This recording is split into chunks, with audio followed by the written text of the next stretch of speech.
Lorna Doone by R.D. Blackmore. Retold by David Penn. Read by Hugh Kermode. Chapter 1. The End of School Days. I am John Ridd, a farmer of the village of Orr in Somerset, and I have a story to tell you. It is about some things that happened to me in my younger days.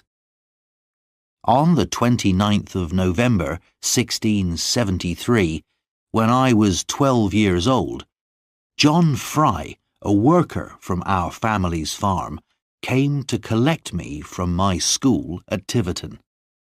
He rode his horse up to the gate, leading my own little horse behind him.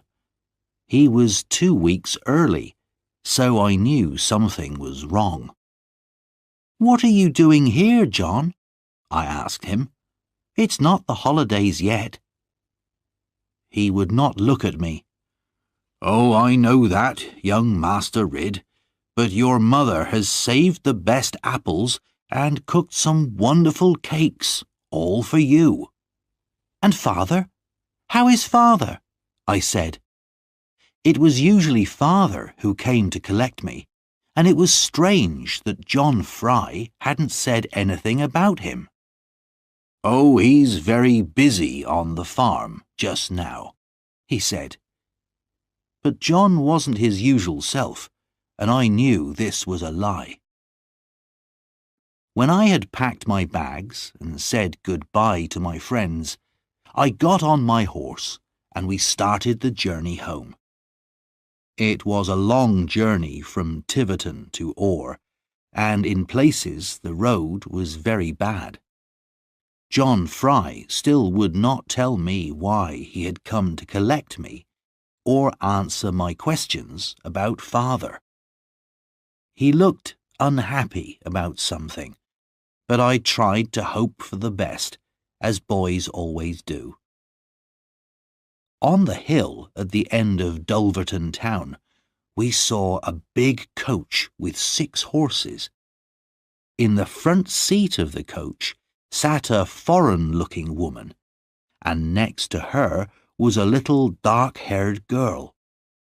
I could see from the girl's soft skin that she was from a rich family, and I felt too shy to look at her more than once.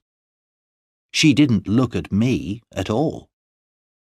Opposite them sat a very beautiful lady in fashionable clothes, and next to her was a little boy who was about 2 or 3 years old. The woman in the front, I thought, must be the servant of the family. I always remembered the family afterwards, because I had never seen people who were so grand and so rich.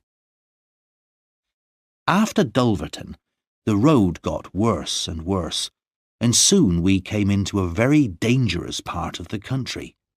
This was Exmoor, a place of high, wild hills and deep valleys, and on Exmoor lived a family of robbers called the Doones. Everyone was afraid of them. They had robbed and murdered on Exmoor for many years and had grown very strong. Now it was getting dark, and a fog was coming down. It was just the kind of night when the Doones would be out, and we were coming near to the path that they always used. I wanted to ride fast and cross the Doone path as quickly as possible, but John Fry knew better. "Go slowly and quietly," he said, "if you want to see your home again." But when we came to the valley where the Doone path was, we heard the sound of horses. "Hide!" said John, and we rode our horses off the path and hid. But I wanted to look at the Doones, and went up onto a hill above the path. From there I saw a frightening sight. Below me, moving quietly, were 30 horsemen. They were heavy, strong men, like all the Doones, and they were dressed for battle, carrying guns. Tied to their horses were all the things they had stolen. Some had sheep or other animals, but one man had a child across his horse, a little girl. She had on a very expensive dress, and I thought it was probably for this that the Doones had stolen her. I could not see whether she was alive or dead, but the sight of that child made me sad and angry. When we got home to the farm, my father did not come out to meet us, not even when the dogs ran up and made a lot of noise. Perhaps he has visitors, I thought, and is too busy to come out. But really, I knew this was not true. I went away and hid. I didn't want anyone to tell me anything. I heard my mother and sister crying when they came out to find me, but I could not look at them. Later, they told me everything. My father had been killed. He had been murdered by the Doones. It happened on his way back from the market at Porlock on a Saturday evening. He was riding with 6 other farmers, and the Doones stopped them and asked them for their money. The other farmers passed their money over at once, but my father was brave. He rode at them, waving his long stick above his head.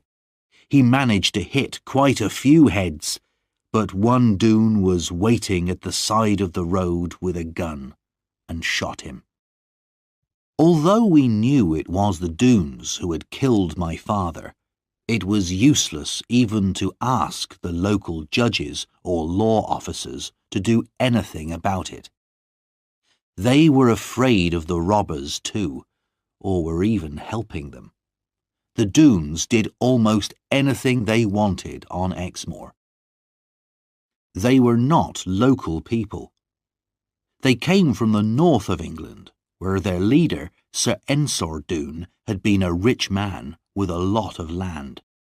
But he argued with his cousin, the Earl of Lorne, who had even more land, and because of the trouble he caused, the king took away nearly everything that Sir Ensor owned. A proud, angry man, Sir Ensor refused to make peace with his cousin, and without his land and farms, he became very poor. Then he found that people who had once been happy to know him now turned away from him. After this, Sir Ensor lived his life outside the law. With his wife and family and a few servants, he looked all over the country for a place to live where no one would know him and he could start again. He chose Exmoor, where few people live, and found the perfect place to build a new home. This was the place we now call Doone Valley. It is a green valley far from any town, surrounded by steep, rocky mountains. At first, Sir Ensor lived peacefully, and the local people were friendly, even bringing him presents of food. But as his sons grew older, they did not want to work as farmers, and they began to take whatever they needed from the local farms and villages. They carried off farmers' daughters to be their wives and give them sons, and so, over the years, the Doone family became bigger and bigger. They began as robbers, but robbery had quickly led to violence and murder. The people of Exmoor were too afraid to fight back, because the Doones were big, strong men and excellent fighters, and now only soldiers could hope to break into their valley and defeat them. So there was no punishment for my father's murderer. We buried him quietly, and my mother was left without a husband, to manage our farm and take care of her 3 children. We were too young to be of much help to her yet. I was the oldest. Then there was Annie, 2 years younger than me, then little Lizzie. For a while, I wanted revenge. I was strong and growing stronger every day. But my mother always calmed me down when I talked of revenge. She did not want to lose me too, and I used to worry about what would happen to her and my sisters if I were killed. We tried to get on with our lives, but we missed my father terribly. Sometimes my mother and Annie would remember him and cry, and sometimes John Fry saw me with tears in my eyes, which I said was because of the cold wind. Lizzie, though she was the cleverest of us all, was too young to really understand what had happened. So the months passed. I learnt how to shoot with my father's gun, and I worked hard on the farm to help my mother.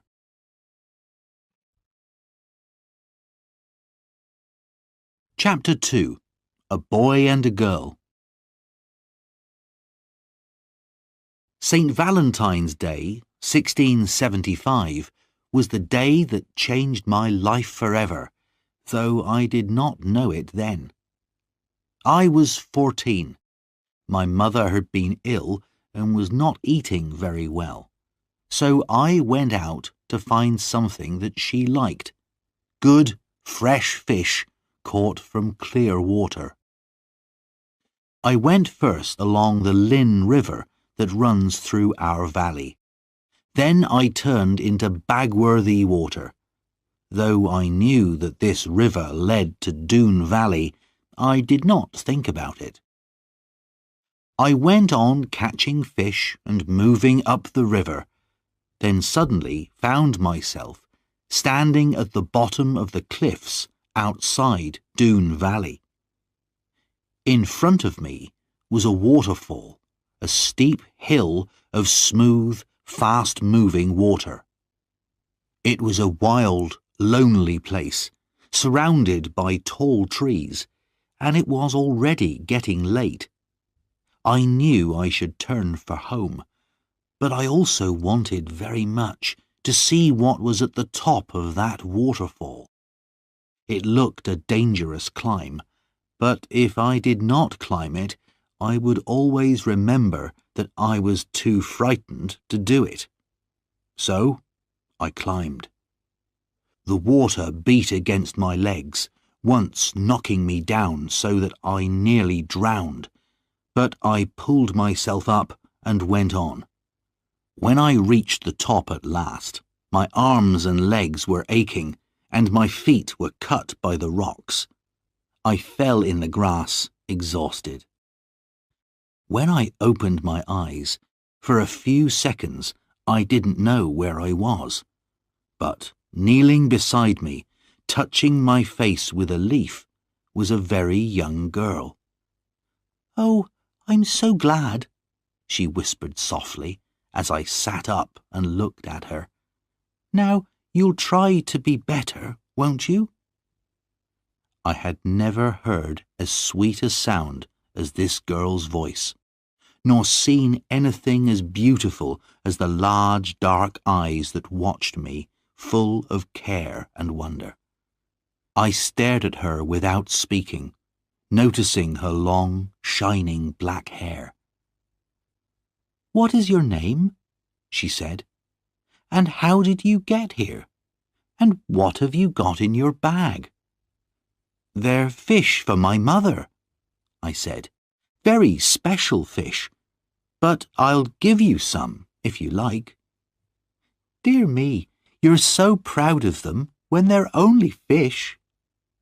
"But look at your feet. They're bleeding. Let me tie something round them for you." "Oh, I'm not worried about them," I said bravely. "My name's John Ridd. What's your name?" Lorna Doone, she answered, in a soft voice, and looked down at the grass. She seemed afraid of her own name. Lorna Doone. Didn't you know? I stood up and touched her hand, and tried to make her look at me, but she turned away. I felt sorry for her, and even more sorry when she started to cry. Don't cry, I said. I'm sure you've never done any harm. I'll give you all my fish, Lorna, and catch some more for my mother. But she looked so sad, with the tears running down her face, that my heart ached for her, and I gave her a kiss. At once my face turned red. Here was I, just a simple farmer's boy, but she, though young, was clearly a lady and far above me. She turned her head away, and I felt I should go, but I couldn't. She turned back to look at me. You must go, she said. They will kill us if they find us together. You have found a way up into the valley which they could never believe. You must go now, but when your feet are better, you can come and tell me how they are. She smiled at me, and I could see that she liked me. We talked for a while longer, but then a shout came down the valley. Lorna's face changed from playfulness to fear. We whispered our goodbyes. Then Lorna ran away from me and lay in the grass, pretending to be asleep. I hid behind some rocks and saw 12 cruel-looking men come walking down the valley, looking for Lorna. One of them, the biggest of them all, a man with a long black beard, found her. Here she is, he said. Here's our little queen. He picked her up and kissed her so hard that I heard him.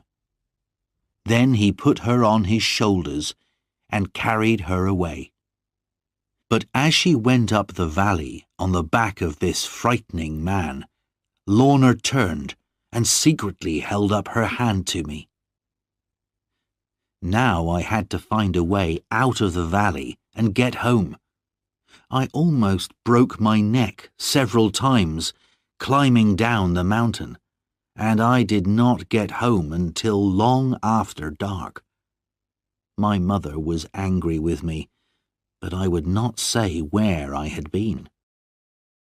After my adventure, I thought a lot about the strange little girl I had met in Doone Valley, but I never really imagined I would go back to the valley again. So after a while, I thought less about her and got on with my work on the farm.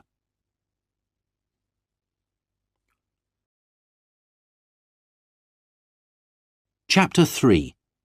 Back to Doone Valley.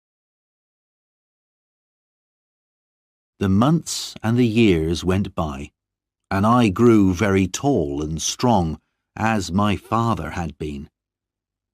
By the time I had finished growing, I was bigger than any man on Exmoor, and could pick up John Fry with one hand and hold him in the air until he begged me to put him down.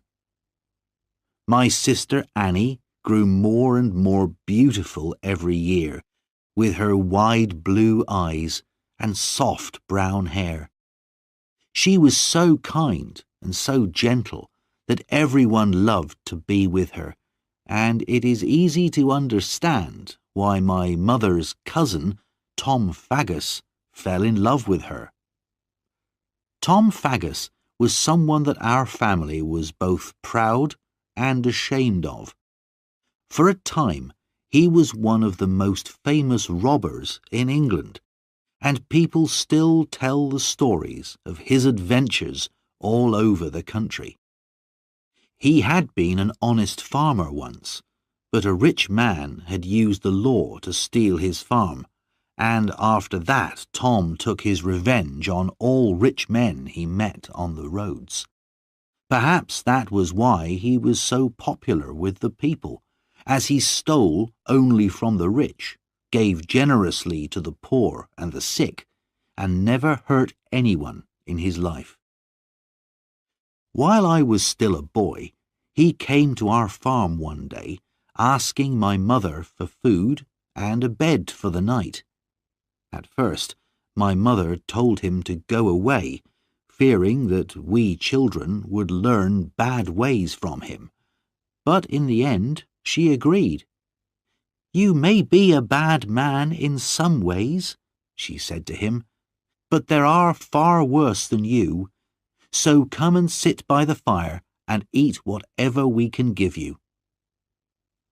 Tom always had a smile and a good word for everybody, and was great fun to be with.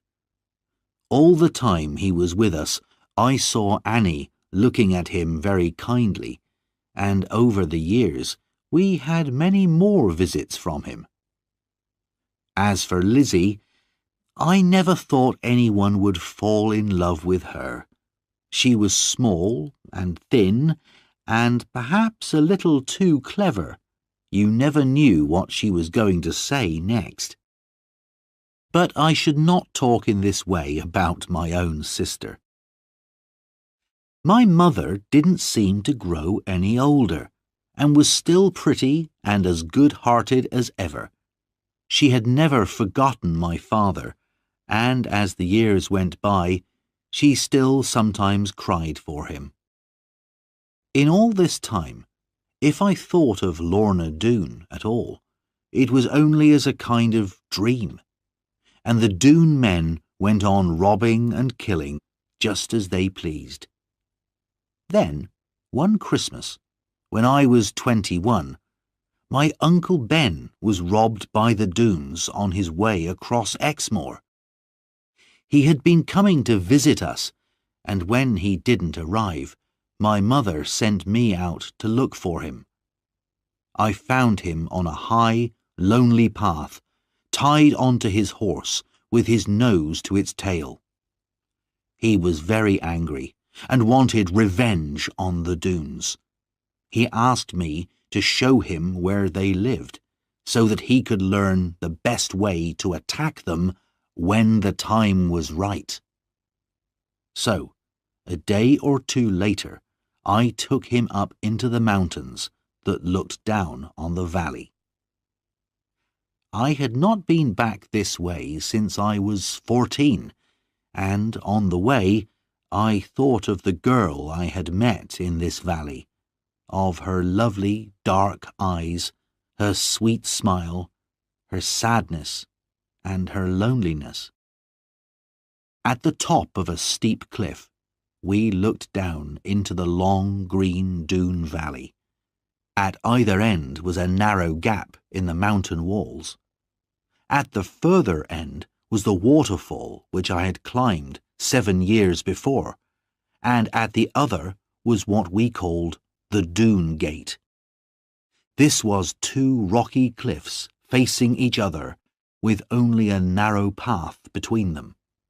It was like the gate of a castle, and it seemed impossible to break into the valley. But Uncle Ben saw a way. "Do you see how you could attack them?" he said. "If you put big guns along the cliffs on both sides and fired down into the valley, you could defeat the Doones in half an hour." But I was not listening to him. I was looking across to the waterfall end of the valley, and a little figure in white walking there, someone who walked with a very light step.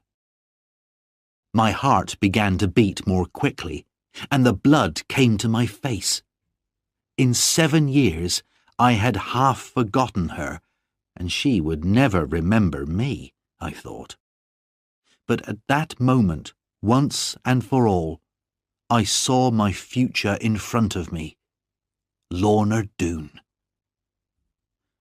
on the way home I was quiet, and Uncle Ben asked me many times what was wrong with me, but I could not tell him.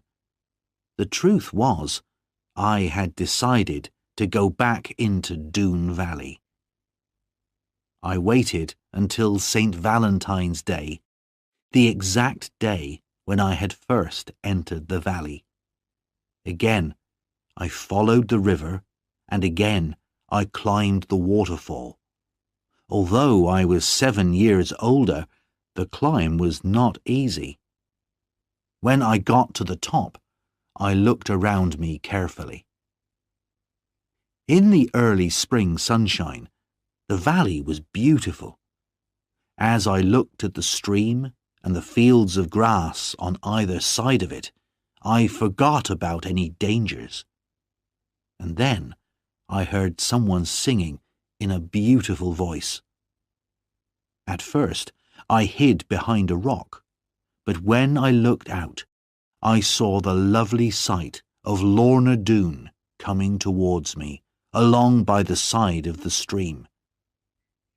Her beauty frightened me. How could I, only a farmer, talk to her? But something seemed to pull at me, and I came out from behind the rock. At first, she turned to run away, not knowing who I was. But then I said, "Lorna Doone," and she seemed to remember me. A smile broke out on her face. "I'm John Ridd," I said, "the boy who gave you those beautiful fish 7 years ago today." "Oh yes, the boy who was so frightened that he hid behind those rocks. I remember. And do you remember how kind you were, and how you wanted to help me? And then you went away, riding on a big man's shoulders, and pretending you had never seen me, but you looked back and waved at me? Oh yes, I remember everything, because it isn't often I see anybody, except, well, I just remember, that's all.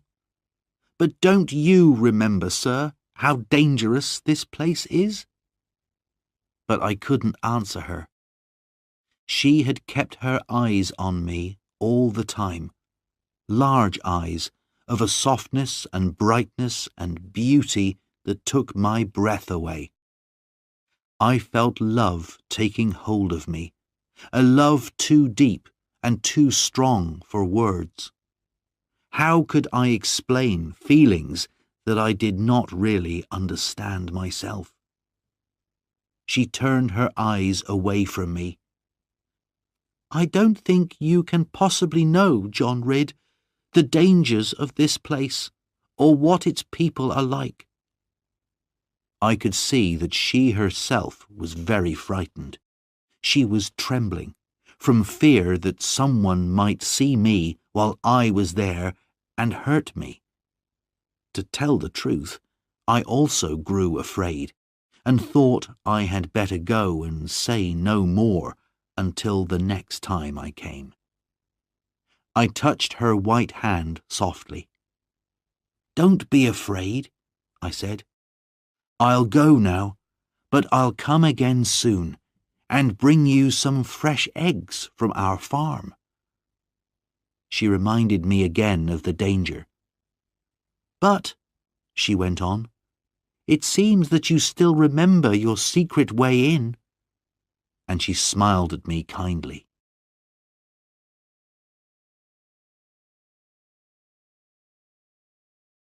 Chapter 4. Lorna's Story. I went home with my head in the clouds and my heart on fire with love. All that week I could not stop thinking about Lorna, and I did my work on the farm in a dream.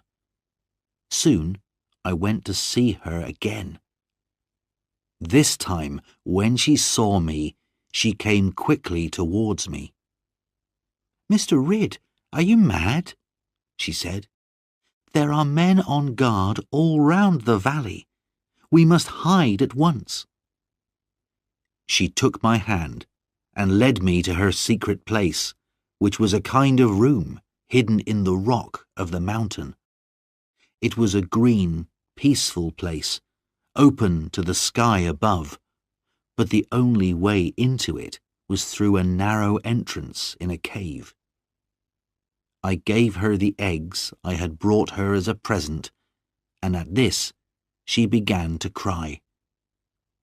"What have I done?" I asked. "It's nothing you've done," she said. "It's just a sadness that I feel when I see anything from the world outside. And you've been very kind, and I'm not used to kindness." I wanted to put my arms around her and kiss her, but I knew this would be wrong. So I sat and listened, and I think this made her like me more, because she began to tell me her life story. She told me everything except what her feelings were towards John Ridd. "Only 2 people ever listened to me or try to help me," she began. "One is my grandfather, Sir Ensor Doone, and the other is my uncle, a clever man whom they call the Counsellor. My grandfather is a very old and very hard man, except with me. He seems to know what is right and wrong, but not to want to think about it. And the Counsellor smiles a lot and talks about what is right and good, but he never does a good thing himself. My Aunt Sabina used to take care of me, and she taught me very carefully. She was a good person, honest and kind, and when she died, it was like losing a mother. Now there is only one woman I can talk to, Gwenny, my servant. She is my closest friend. I don't remember my father, but they say he was the eldest son of Sir Ensor Doone, and the bravest and best of them all. They say, because of that I am their queen. I dream of a world outside this one, Mr. Ridd, a world of peace. This valley is green and beautiful, but all around me is violence and robbery and stupid behaviour. I can't come down to their level. I can't forget myself and live like them.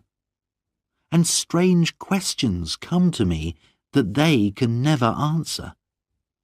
When I try to think about the past, about my early childhood, I can't remember anything. I want to know what I am and why I am in this place. I suppose you think that's strange. Perhaps people who are happy and at peace don't need to ask questions like those. Here, Lorna began to cry again. I could think of nothing to say, but I dried her eyes for her. "Mr. Ridd, I am ashamed and angry at myself for talking so much like this.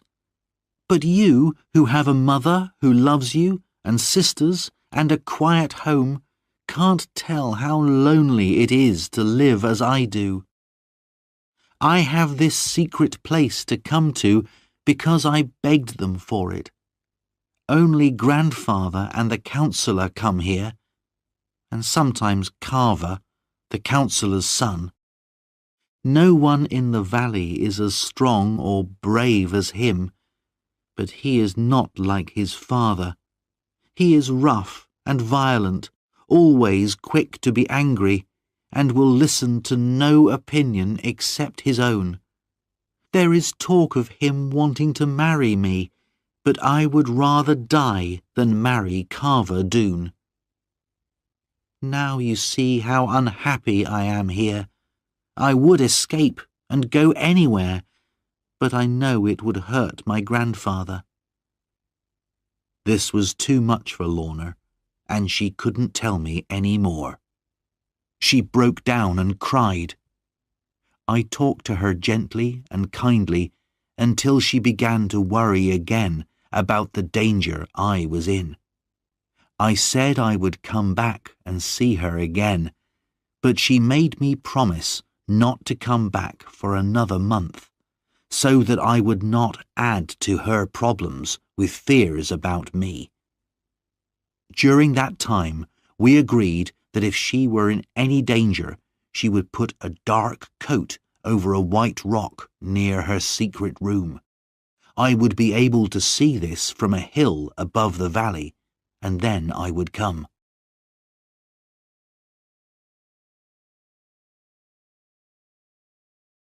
Chapter 5. To London.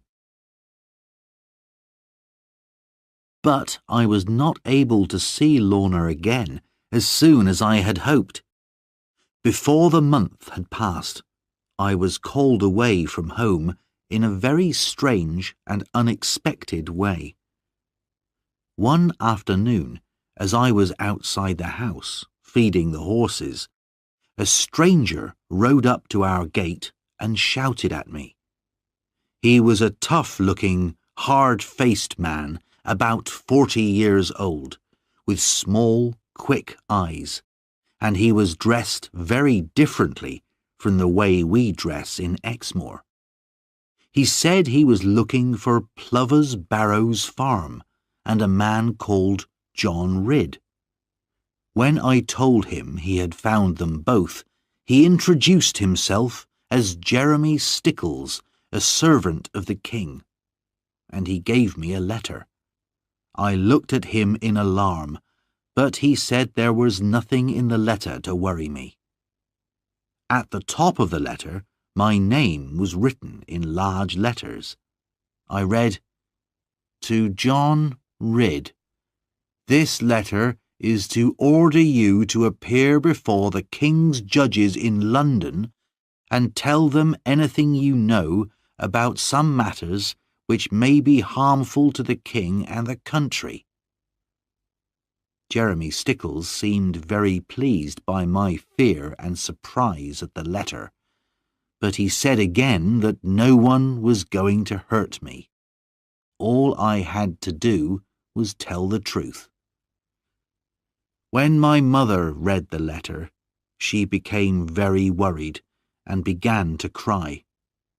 She wondered how the king had heard of me and what he wanted to do with me.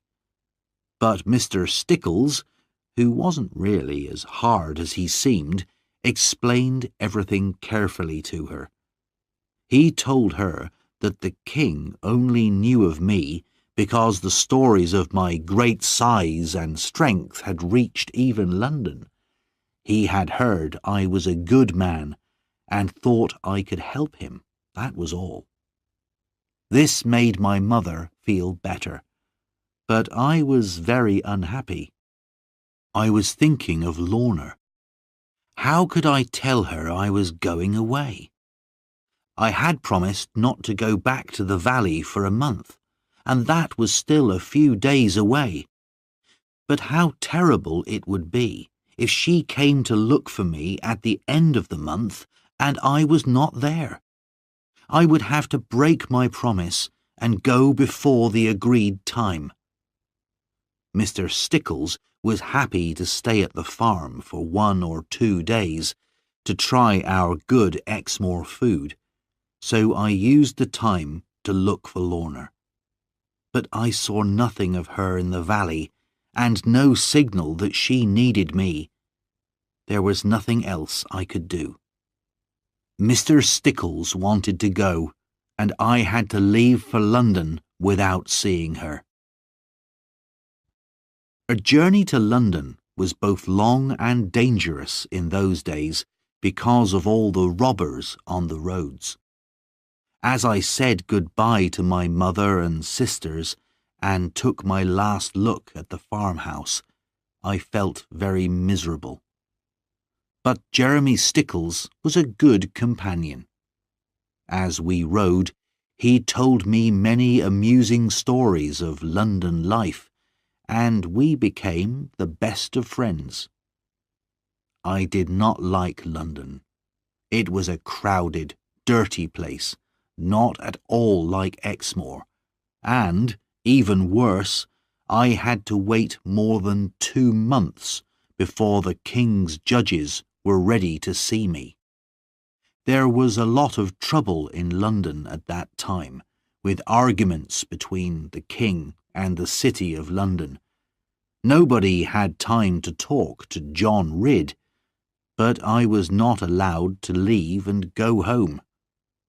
At last, I was called to see Judge Jeffreys. Jeremy Stickles had told me about Judge Jeffreys.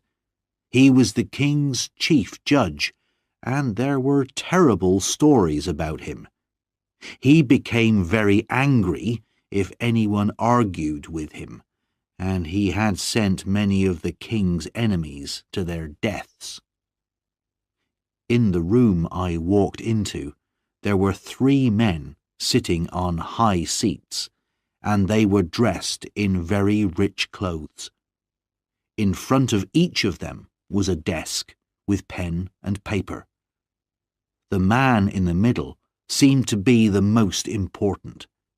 He was a big, heavy man with a square chin and a kind of fire in his eyes. He was a man that almost anyone would be afraid of. This was certainly Judge Jeffreys. He gave me a terrible stare and asked me who I was and where I came from. When I had told him, he said, "Well done, John Ridd. You have answered me without fear. I remember this matter now. I will ask you some questions." He looked at me more closely. "In Exmoor," he said, "there is a family of robbers. Is that true?" I told him it was.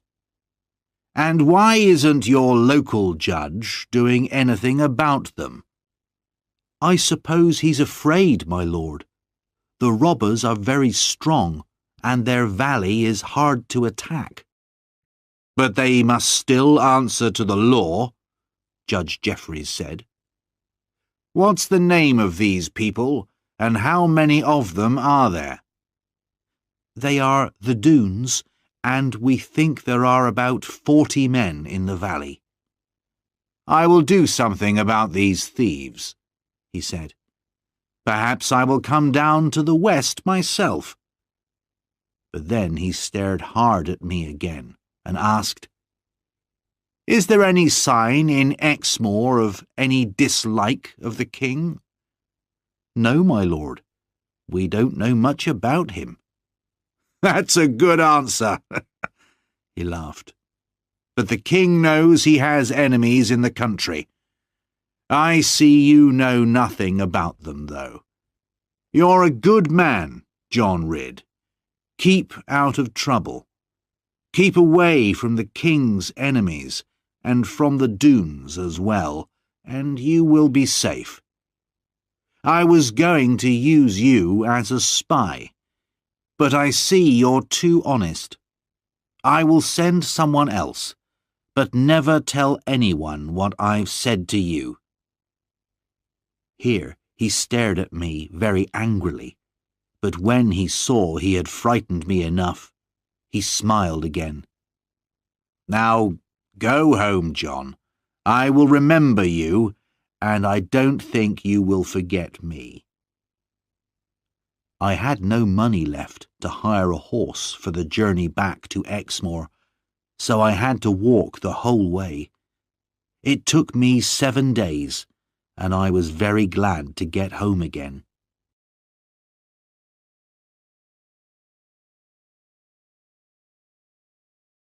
Chapter 6. Lorna's New Troubles.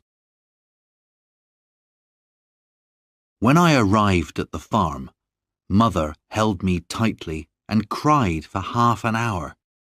I gave everyone all the presents I had bought for them in London, but of course, what I wanted to do most of all was find Lorna and see how she was. I wanted to tell Mother all about her, but the thought of my father's murder by the dunes stopped me. There was little chance that Lorna would love me, so why should I worry my mother about it? As soon as I could, I went to Doon Valley. But there, I could not believe my bad luck. When I looked from the cliff top, I saw Lorna's sign, her coat on a white rock. She had needed me, and now perhaps I was too late to help her. I climbed round the outer cliffs to the waterfall, and was soon looking down towards the green fields of the valley.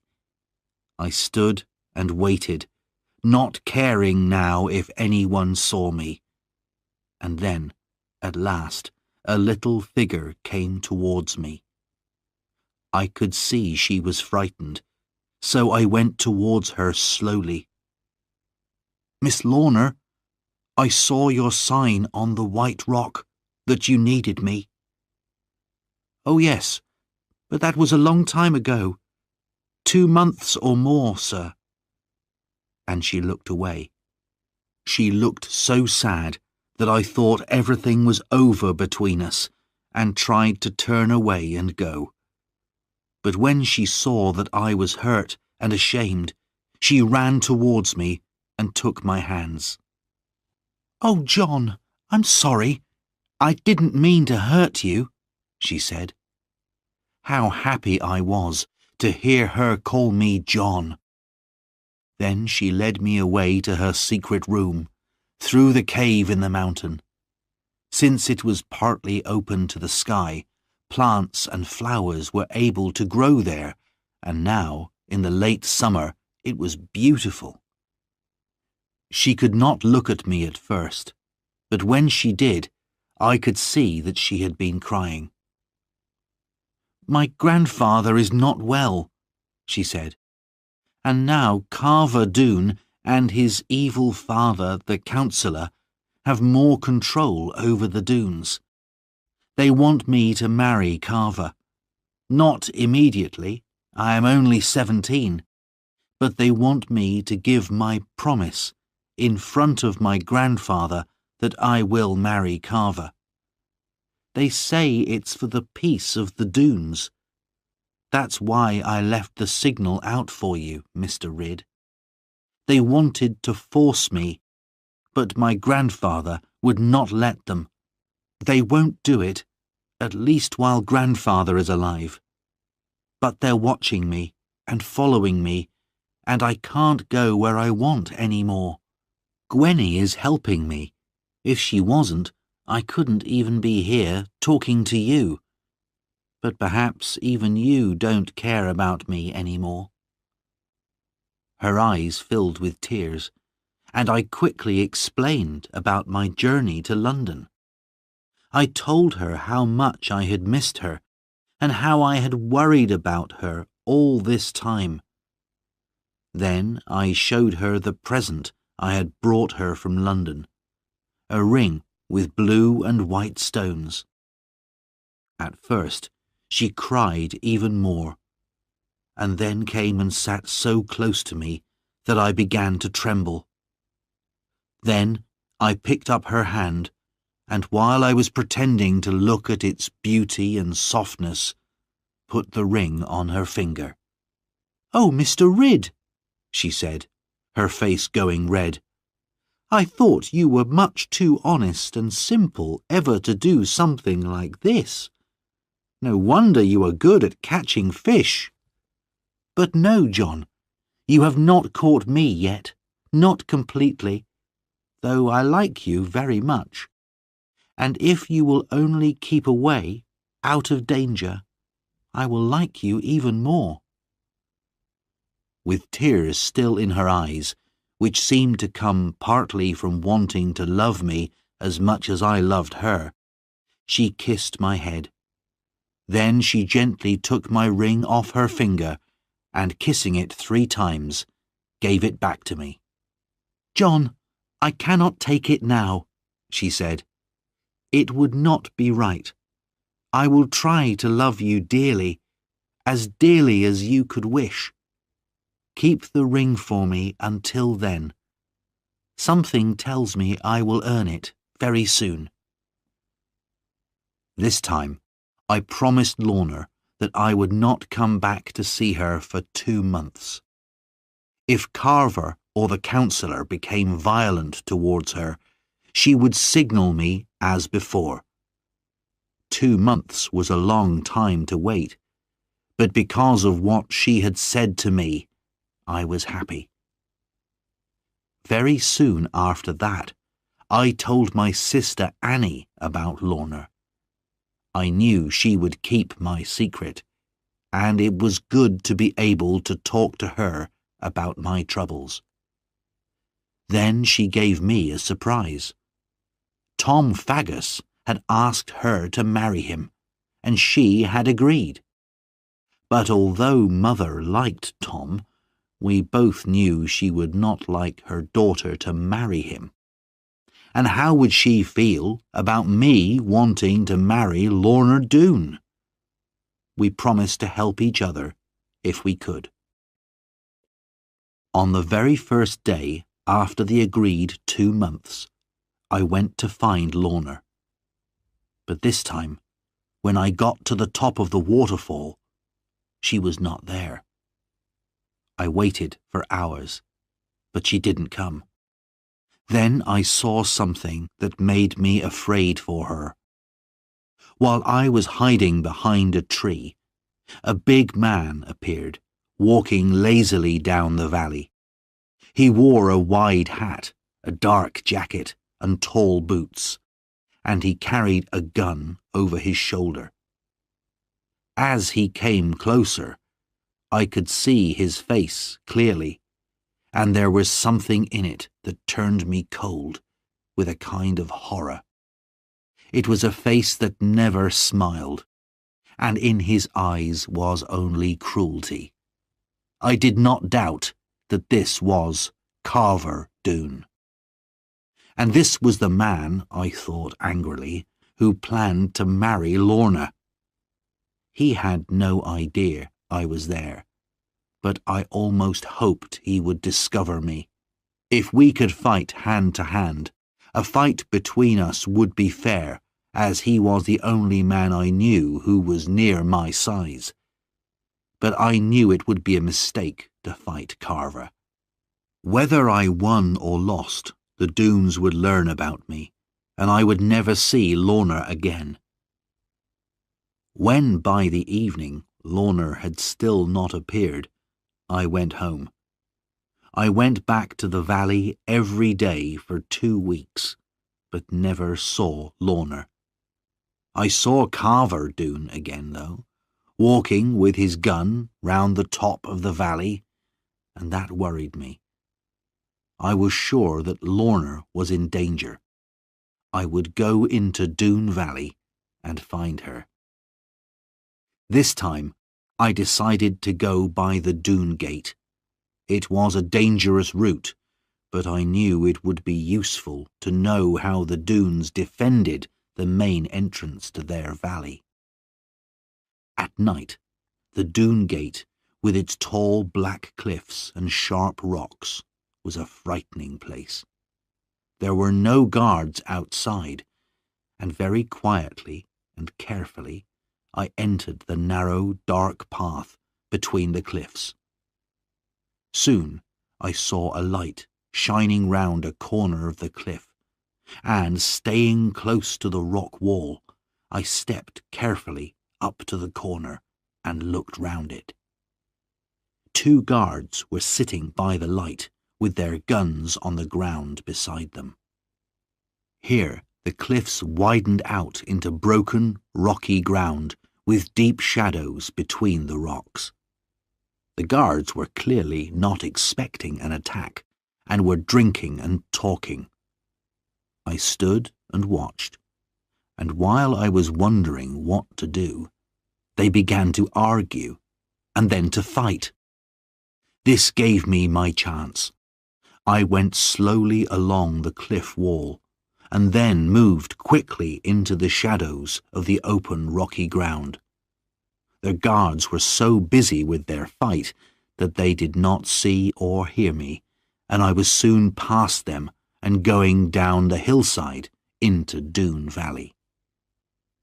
Lorna had told me that her grandfather's house was the first one after the gate. So, carefully and quietly, I went towards it and stood below one of the windows.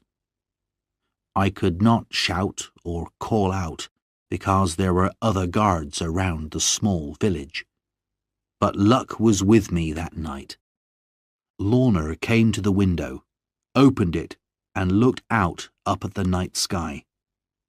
I whispered her name. She jumped in alarm, but then looked down and saw who I was. "John," she said. "Oh, John, you must be mad." "I was going mad because I didn't know what had happened to you, but you knew I would come." "I hoped you would, but do you see, they have put these bars across my window." She put her hand out through them, and I took it and kissed it, and then held both her hands in mine. "Oh, John, you'll make me cry," she said, though I could see she had already been crying.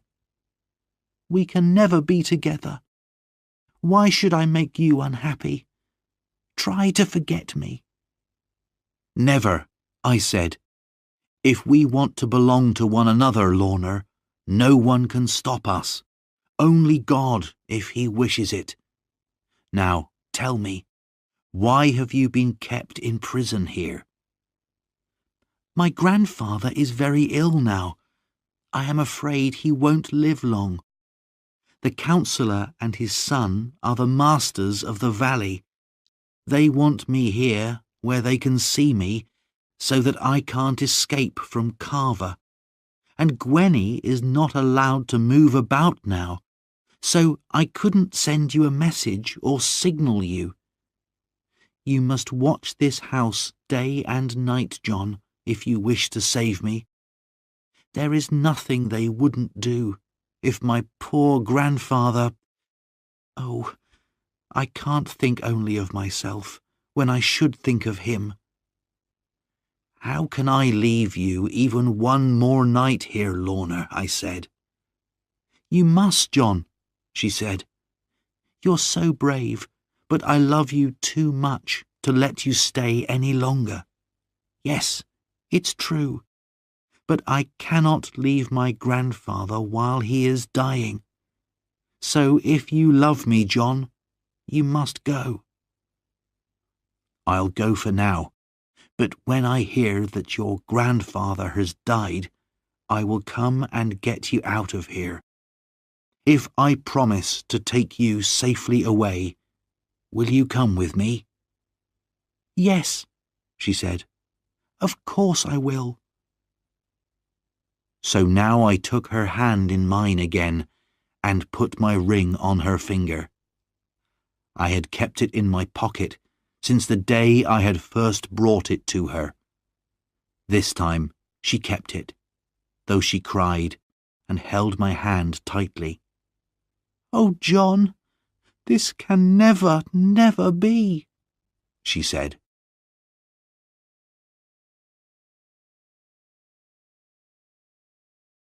Chapter 7. Lorna leaves the valley. I left Doon Valley by my own secret route and went home to make plans for bringing Lorna to the farm. It was time to tell Mother all about Lorna and the danger she was in. At first, Mother was very angry and unhappy at my news. She talked wildly about going away and leaving the farm, but after a time, she began to calm down. "When you see her, Mother," I said, "I'm sure you will love her like a daughter, and I know she will love you with all her heart. She is so good and gentle." Mother was too kind-hearted to be angry for long. She cried a little more, then smiled and said, "Well, God knows what is good for us. You must bring her here, John, and I will teach her how to be a farmer's wife." Lorna and I had agreed a new signal. There was a tall tree near her grandfather's house, which I could see from the cliff top above the valley. In the top branches of the tree there were 7 large birds' nests from the last summer. Gwenny could climb like a cat, and if one morning I saw only 6 nests, then Lorna's grandfather was dead, and she was in great danger. It was a bad winter that year. We had more snow than anyone could remember, and on Exmoor the snow was soon so deep that no one could walk on it safely. I had to find a way to cross this, but I had an idea. Lizzie had once shown me a book about the icy countries of the far north, where people wore snowshoes. The book had pictures of these wide, flat shoes which stopped travellers' feet going down through the snow. For the first time I thanked my sister in my heart for reading so many books. I found some wood and animal skins, and soon I had made some snowshoes, like the ones in Lizzie's book. We had a sled on the farm, which we used when the ground was covered in ice. A horse could not pull it in this weather, but with my snowshoes, I could. I could use it to carry Lorna and her servant. Some days later, I saw only 6 birds' nests in the tree, and that evening I tied myself to the sled and left for Doon Valley. I took the sled to the waterfall, which was now a fall of ice, and tied it up there. Then I continued on foot, going around the south side of the valley towards the Doon Gate. But when I looked down, I saw there was a quicker way to reach Lorna. The sides of the valley, like everything else, were covered in deep snow, and here the snow was smooth and icy. I looked around to check that there were no dunes in sight, then sat down on the icy snow and pushed myself off.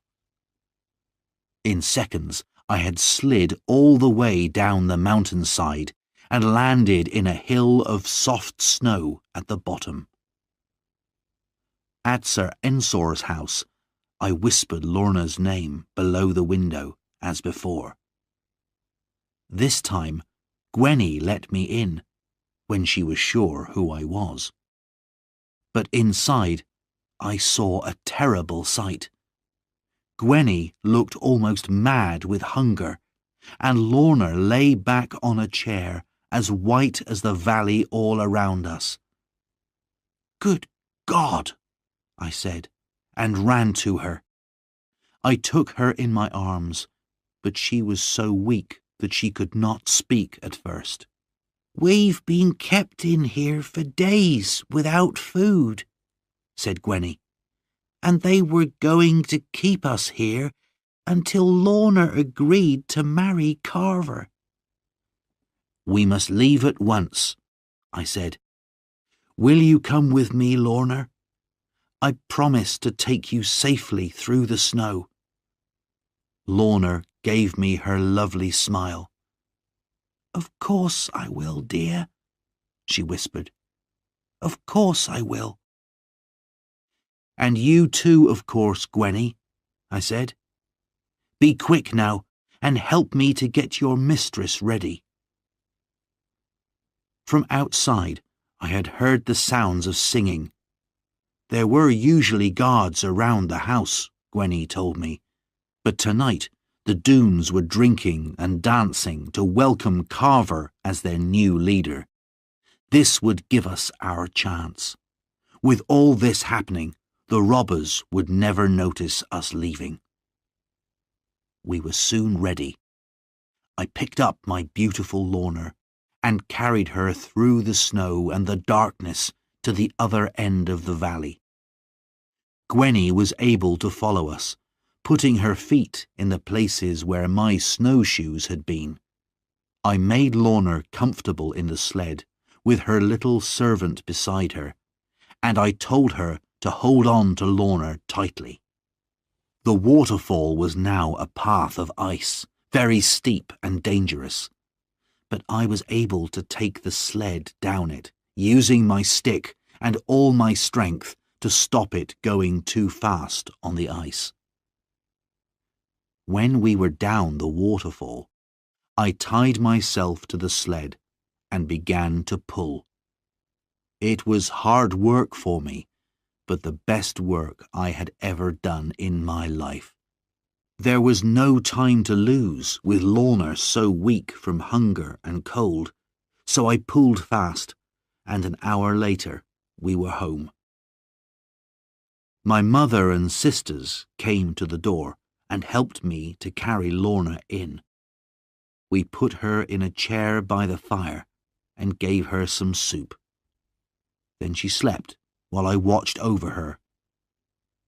After a time, she began to wake up. She put her trembling hands into mine and looked at me with so much love in her eyes that I could not find the words to speak to her. We sat like this for several minutes, and then we heard a little sound behind us. It was Mother, crying with happiness to see us so loving. At this, Lorna got up and went to her.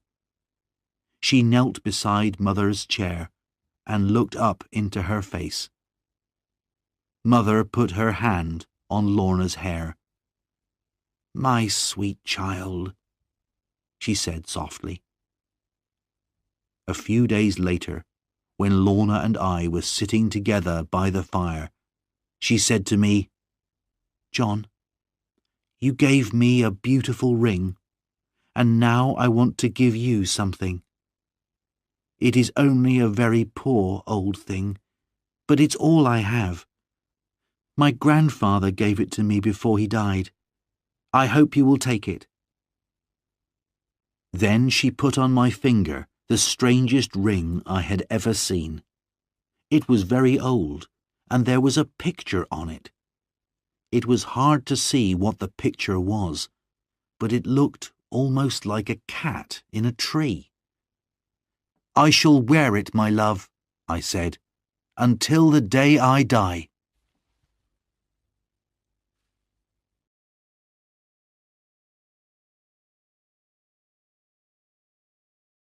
Chapter 8.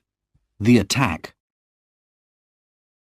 Soon, everybody in our part of Exmoor knew that Lorna Doone was at Plover's Barrows farm, so I knew the Doones would come looking for Lorna as soon as they could. But for now, the weather saved us. They could not move in the snow, and when the rains came in spring, they had even bigger problems. The rains were heavy, and when the snow also turned to water, the rivers became very high. In Doone Valley, the robbers' homes were almost under water. They needed most of their men to take care of their village. If they attacked us, we knew it could not be with as many men as they would like. Spring also brought a visitor for Annie.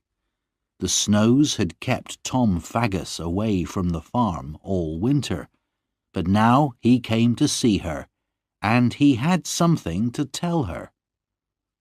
"Before the snows came," he said, "I went to London, and I have something to show for it." Then, out of his pocket, he took a letter. It looked very important, and had the king's sign on it. "What do you think it is?" We all looked at it, but it was full of long lawyer's words, and no one could understand what it meant. "I'll tell you what it means," laughed Tom. "It means that I am not a criminal anymore. This letter says that the king is ready to forget all my years as a robber, and I am a free man." We all wondered how this could be, but then Tom explained. "I spoke to Judge Jeffries. He knows me. He said, 'If you promise never to rob again, you can go free. There's enough for the king to worry about in this country already with all his enemies. So if we can forget about you, that's good enough for us.'" Everyone felt proud of Tom. We thought it had been very brave of him to go to Judge Jeffries, but now he had something even better to tell us.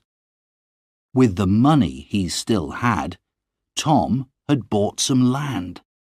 He was going to live an honest life and be a farmer again. So we were